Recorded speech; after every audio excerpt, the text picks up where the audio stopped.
Welcome to Tentative Title with Tim. This is a podcast about creativity, about process, about filmmaking, and about screenwriting. Welcome everybody back to the podcast, and I hope that you had a great Christmas holiday. You got to spend some time with family, hopefully. You got to actually see some people and talk face to face. Overall, I hope that you had a great holiday. And now we are in the last week of 2021. It's crazy to think about. It feels like this year just started in some ways, and then in other ways it like everything that happened throughout this year, it seems like it happened in 2020, and it's hard to comprehend that we're at the end of the year, and that we are going into 2022. That's just insane. But with that, I wanted to talk about how we can bring excitement into the new year, how we can be motivated and actually start making things that we can be very excited about. So if you were one of the many people who went out to see Spider-Man No Way Home, there was a bit of excitement around what was in it. I'm not going to go into spoilers. I'm just going to say, I just saw it, and it was... I was pleasantly surprised. I was not expecting to be as hooked into this movie as I thought I would be. I hadn't seen any of the Homecoming or Far From Home movies, so the only kind of connection that I had to the Spider-Man was through whatever I saw in the other MCU movies. And so watching this movie, I realized that the reason why I had so much fun was because of the fact that they were, treating the character with so many complicated issues and having to deal with their own mistakes. And there was so much that was real about the character. There was so much about the storytelling that was about, just coming to terms with the lot that you're given, and being able to kind of find a conclusion to the choices that you've made. And even though it sounds like it's a very depressing subject to talk about, it actually was quite to see these characters get some kind of fulfillment, to get some kind of closure, it was so exciting to see. And it didn't do it in a way that seemed forced. It didn't do it in a way that was well, we're going to have this cute little scene over here that, this is going to happen and it's going to, it's going to resolve itself.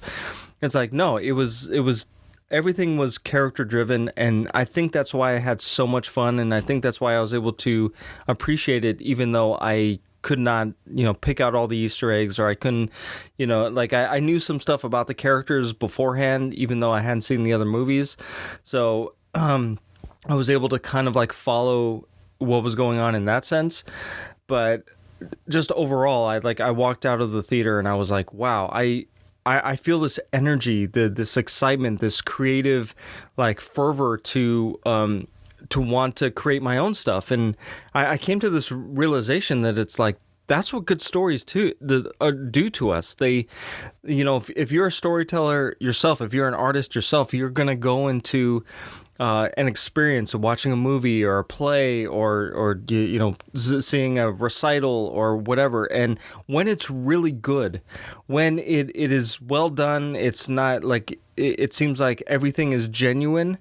You walk out of that experience and you are excited to create your own experience, to try to do something that tops the experience that you had.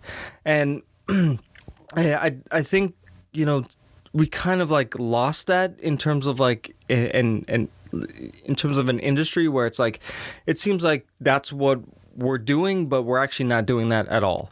We're not giving people experiences, we're giving people conversation, or we're giving them, we're trying to figure out culture in the movies, and it's well, why don't we just tell a story And sure, culture can be a part of it. There's no reason, not to put it in there, but it's just like, just let the characters live and experience and have conflicts and be like the worst parts of themselves and the best parts of themselves, and not really hold back on who they are. Because like, we understand as human beings, we're all flawed. Like, there's nobody that is perfect.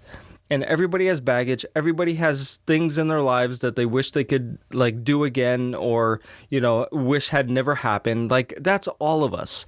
But yet we kind of like, are branching ourselves off into these little pockets of groups where it's like, well, we're better than this other group because we do this, and this, and you got all this criteria of like why you're better than some other group, and it's like, okay, that's always going to happen. There's always going to be people who are going to try to branch off and think that they're better than everybody else. Like, that's something that's always going to be around, because we're just human beings. We want to feel like we have the upper hand in a lot of ways. And even when we don't see our blind spots, or even when we don't realize that maybe like the upper hand that we think we have is actually not really the upper hand. I'm not going to get into that, but you the idea. As I'm saying this, you're probably thinking of some people that, you're like, oh, they're really self-righteous, or they, they think they know everything and they look down on everybody else, or, a group of people who are like that.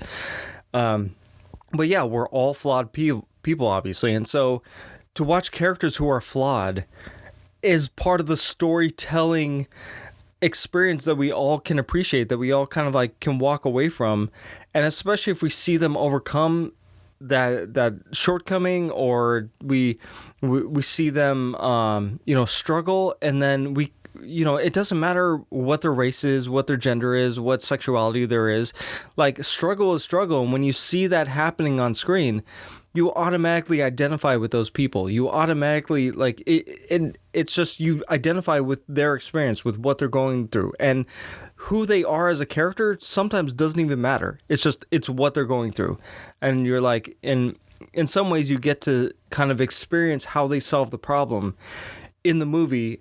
And sometimes you walk away and you're like, wow, maybe I should consider this way of solving the problem, because this character did this and it was successful. Now, granted, not to say that, like, when you have a problem, you're like, oh, I'm just going to go watch a movie and it's going to solve all my problems. It's like, that's not the point. But it does get your mind working on, sometimes the problems of life, or even if it just is pure escapism, where you're watching something happen, and there's no possible way on earth that any of this could happen, but you're watching these characters solve problems, experience emotions, go through this arc, and then even though you're kind of like away from your own problems, you walk out of that experience energized to want to solve your own problems. And I think that's a lot of it too. Like, when I was growing up, I would watch, like, I would feel like so much like I was the underdog, I was ugly, like you name it, all of the negative things that I would think about myself. And then I'd watch a movie, and if it was a good story, if there were good characters, if there was an arc, I would walk out of that movie and I would, like, whether or not I consciously thought about it or not, I would think, either one, life's not that bad, or two, I got, like, there's a way in which I can take more control over my life. There's things I can do to change my life, to, make my life better. Like, I can take action to become a better person, to have a better situation. Like, it was always motivating. It was there was always this kind of like momentum, this energy when I saw a good movie. Like, even if it was a negative movie, like, there were so many movies where it just, maybe it was a sad ending or whatever, but I still walked out, just kind of thinking about my own life and the world, and I would just want to. I was more motivated to take steps to try to change something. And I think that's kind of like, some of that is missing from what our our movies and our TV shows are today. Like it's very rare that I watch a TV show and I feel motivated to like create another TV show. I mean, there's some good television out there, but it's very rare that I watch a show and I'm just like, oh man, I really want to make something like that. But when it comes to movies, like I've always felt that way. When I see a good movie, I'm like, oh man, I want to recreate that experience for somebody else. I feel motivated. I feel like I have this energy to take on this creative like mode, and I just like that's what I was feeling when I came out of Spider-Man. I was just like, wow, I feel this energy.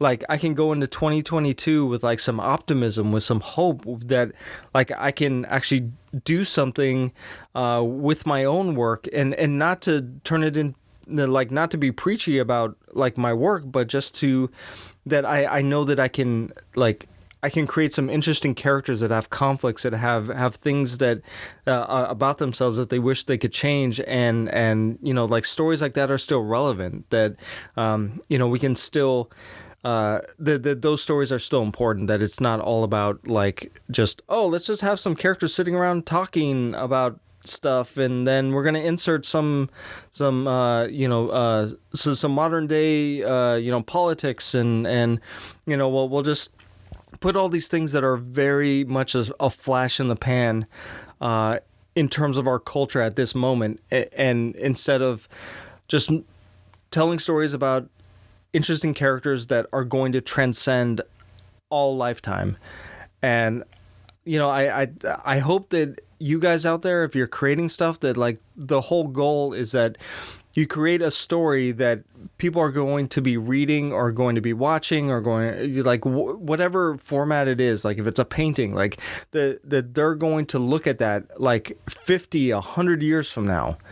Like, wouldn't that be amazing if you created something that, years and years and years from now, like is still relevant because of the fact that it didn't mire itself in the current moment, that it actually was about something bigger, that it was about the experience of being a human being, because that never gets old. We are always going to need stories about the human experience. We're always going to need it. And human beings are always going to seek those stories out. And they are never, ever going to be out of style. Like the concepts, the main foundation is always the same. And, we have plays that are 100 years old that we still put up on stage, and they are still relevant to today. And it's because we all understand that experience of what it is to be those characters, to have that experience, to have those emotions. You could update it and make it about something that's happening today, sure, and it might make it a little bit more relevant, but that same show is not going to be relevant like 5 years from now. So like just the main foundation of that story will always be relevant, no matter how many years go by, no matter like it's 100, 200, 300 years into the future. People are still going to be talking about that story, or and hopefully that's a story that you've made, that you put together, that people still want to read, they still want to watch, they still want to experience. So going into 2022, I mean, yes, let's whatever it is you're doing creatively, let's keep going. Let's try to create more stuff, create stuff that's like relevant to the human experience. And, when I say that, I'm not saying like the current moment. Don't even think about that. Just put it out of your mind. It's not going to be relevant in like 6 months. It's not going to be relevant in a year. Like people are going to be tired of hearing about it, most likely. If it's anything political and you're putting it in your story, people are going to be tired of hearing about it in about 6 months. And if you try to put it out there, people are going to roll their eyes and say, you know what? We already have this like happening for real. I don't need it in your story. I don't care. It's like, just get it out of there. I want a story about like something else. But not to say that like some years down the line, when we've kind of gone through the muck and the mire of the current moment, that like people aren't going to want to look back and your work will become relevant because you're talking about a specific moment in time in history. I don't want to say that like that whatever you're creating is never going to be relevant because of the fact that like it's about the current moment. I'm just saying that like at a certain point people get really tired of it and they are going to turn away from all that because they already deal with it enough in their own life. So guys, this was really just kind of like an end of year kind of like pep talk. Just like I was really excited about, seeing Spider-Man, like I said, and I feel energized. I feel like there's a lot of creative work that can, be developed in the coming year. And it's always great to have a point in which you can reset, a point in which you can kind of like rethink how things are going in terms of your work, in terms of like your routine or whatever it is.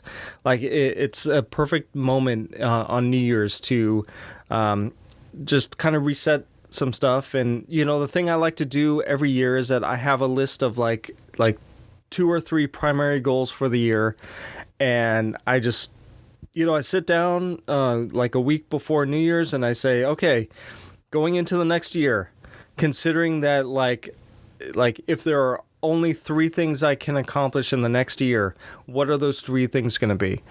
And I think I brought this up before, but yeah, like I don't always hit those goals. I don't always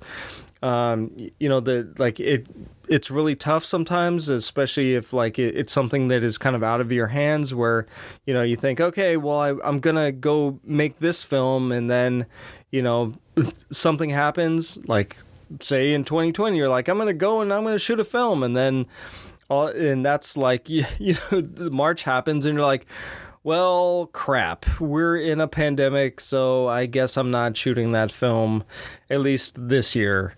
So stuff like that happens all the time, but at least to kind of like cast into the future for the next, the next 12 months, what are the 3 goals or the 4 goals that I would love to, at the end of that year to say, yeah, I accomplished these things because I set out to do them at the beginning.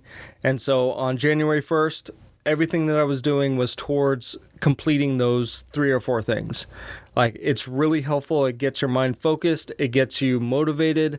And they, I'm a believer in very small, like not overwhelming your schedule, not overwhelming yourself with like a lot of goals. Just 2, 3, 4 goals. Just what are they that you can jot down and say, these are the things I'm going to be focusing on for the next 12 months. And, realistically, is it something like, even if it's something where it's like, I'm going to start this, and it's like you don't actually complete that goal by the end of the year, but you complete it up to a certain step. It's like if you're like, I'm gonna write a script starting January 1st, I'm gonna write a script, and say it's your first script, and you're like, okay, I'm gonna give myself the entire year of 2022 to write this script. So that gives you 12 months to write the script if you've never written a script before. And so that's a very you can manage that goal. That gives you 12 months to write a script. And by the end of it, you could accomplish it. You could probably accomplish it in the first quarter of the year if you really try, like if you buckle down and write it every day. So, like that's an example, like stuff like that, where it's like you put goals on there that like that you can manage, that that you can accomplish. And by the end of the year, you can like look at that list and you're like, wow, look at all the things I was able to cross off. Like, look at that. Oh man, I feel the momentum. I feel the creative energy. I feel like I'm getting stuff done. I feel like, I'm putting stuff like, I'm going to put stuff out into the world. This is amazing. Like, and that momentum goes, that creative energy keeps building. And it's like, you got to keep it up. You got to keep it up. And, for myself, I think I kind of dropped the ball in terms of my own creative energy. I kind of let some stuff kind of like linger for a while, and perhaps way too long. And so, it was really tough to kind of like get that motor going again, to get things, to the point where I was like creating a lot of work consistently, and it's like I still feel like I'm kind of in that in between mode where it's like I'm not quite there in terms of like consistently creating work, but I'm like on the cusp of getting back to that point where I was creating stuff pretty consistently. So, all right, guys, that's all I got for today. Have a great week. I'll see you in the new year, and we'll continue this podcast on until the new year. And I hope I bring some more insights, some more things to think about. Whatever it is, just drop me a line. This is a conversation, so let me know what you think. Let me know what you like, what you don't like, what I could do better. Like, this is part of like the goals for 2022 for me, is just to get better at this, to try to bring more value to you guys, because this is precious time for you. You guys are clicking on this podcast, and I got to deliver. I got to give you something that is entertaining or informative or whatever, even if it's like comfort, like if the sound of my voice brings you like some kind of comfort, great. Just whatever it is. I appreciate you guys for clicking on this podcast. I appreciate you guys for being here, and listening to me and listening to like the things that I think about.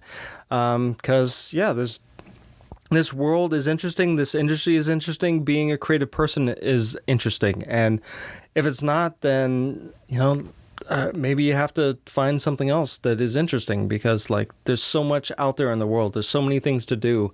And, you don't have to be an artist. And they always say, like, if you can help yourself, get a day job. Like, if there's nothing else you can do, then be an artist. But if you can, go get a day job. I know I'm botching that quote, but the gist of it is that if you can't help but be a creative person, being artist, be a filmmaker, a screenwriter, a novelist, like if it's the only thing you can do, do it. But if not, try doing something else. Go do something else, because it's very difficult to be an artist, and you're probably going to spend a lot of time and not really like making a lot of money, unless you're like the top 1 or 2% who like catch a break. So anyway, guys, once again, thank you. I'll see you in the new year. If you'd like to connect with me, there is an email for the podcast. It's tentative.title.with.tim.podcast @gmail.com. There's also a Twitter account. The handle is @title_Tim. There's also a Facebook page where you can post questions, or you can connect with me there. Thank you guys for listening. I'll talk to you on the next one.